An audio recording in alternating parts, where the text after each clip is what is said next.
मस्तक पर, पिंडी पर, शिवलिंग पर धतूरा पहली बार चढ़ाया गया तो फुलेरा दूज का दिन था। इसलिए शिव महापुराण की कथा कहती है जिस दिन कोई मुहूर्त नहीं हो, कोई काम नहीं हो, उस दिन केवल फुलेरा दूज के दिन आप किसी भी दुकान का, व्यापार का, व्यवसाय का, जन्म का, आदि का कोई भी मुहूर्त कर लो, वो कभी ठप नहीं हो सकता, वो बढ़कर ही चलेगा। सारी जिंदगी के कांटे निकल जाते हैं,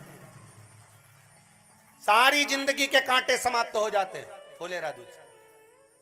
कहते हैं दुनिया में सब दिन का दान, सब दिन का पुण्य समाप्त हो सकता है, और फुलेरा दूज का दान, पुण्य, सत्कर्म, भजन, कीर्तन, नाम स्मरण समाप्त नहीं होता। चक्कर आ जाते हो, अचानक गिर जाते हो, हापड़ी भराने लगती हो थोड़ा सा चलने पर, श्वास फूल जाती हो ज्यादा चढ़ने पर, उनके लिए विशेष है कि धतूरे की जड़ को, धतूरे का जो फल होता है उसकी जड़ महाराज निकाल कर, धोकर, उसको घिस कर शंकर भगवान पर उसका लेपन कर दीजिए।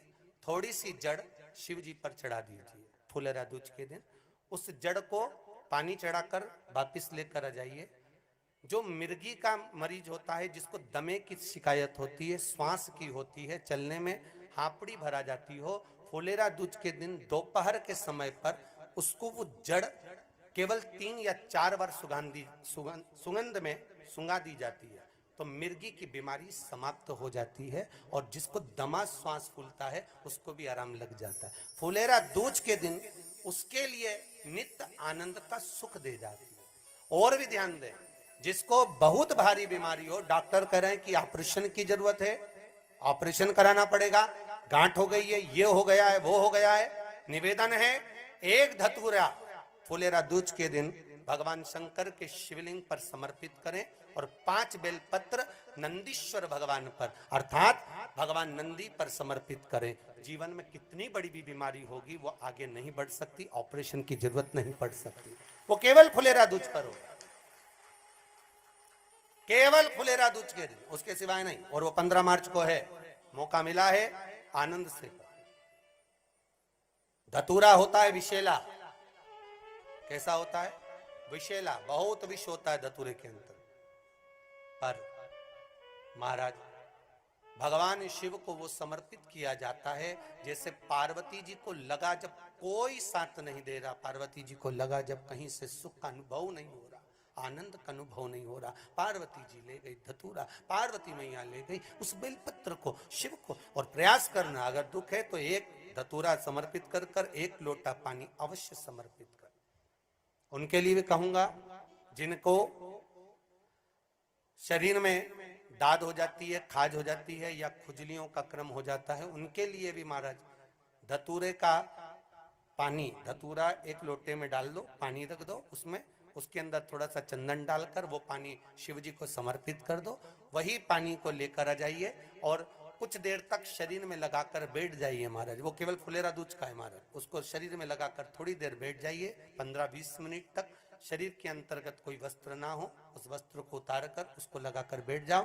2.5 से 3 महीने में दांत खाज, किसी भी चर्म रोग होगा वो धीरे धीरे समाप्ति की ओर हो जाएगा। महाराज फुलेरा दूज का महत्व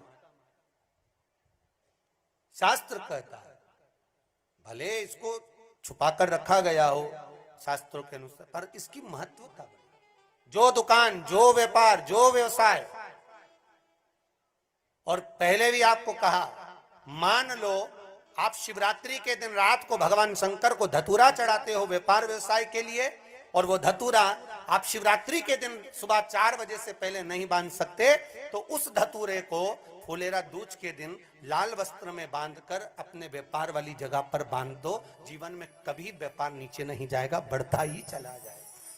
और उनके लिए भी निवेदन करूंगा जिनके यहाँ कर्जा बहुत है, बहुत कर्जा है, चूक ही नहीं रहा, पैसा ही नहीं रहा, व्यापार चले तो कर्जा चूके, उनके लिए भी निवेदन करूंगा, एक धतूरा बेलपत्री के पेड़ के नीचे शिवलिंग का निर्माण कर कर फुलेरा दूज के दिन उस धतूरे को अपनी कामना कर कर हल्दी में भिंगोकर उसको भगवान शंकर को समर्पित कर दीजिए अपनी कामना कर कर। उसी हल्दी की एक बिंदी अपने साथ में रुमाल में लगाकर अपने व्यापार व्यवसाय की जगह पर लेकर जाइए, कर्जा धीरे धीरे धीरे धीरे जब चूकेगा, जब लक्ष्मी आएगी, तो लक्ष्मी की वृद्धि भी वो करता महाराज। ये फुलेरा दूज के ऊपर जिस दिन मां जगतजननी जगदम्बा अंबा स्वयं भगवान शंकर को मौन होकर देख कर विलापित होती हैं, नैनों से नीर बहता, शिव को हुआ क्या, शंकर को क्या हुआ है। 8 मार्च को वुमेन्स डे है।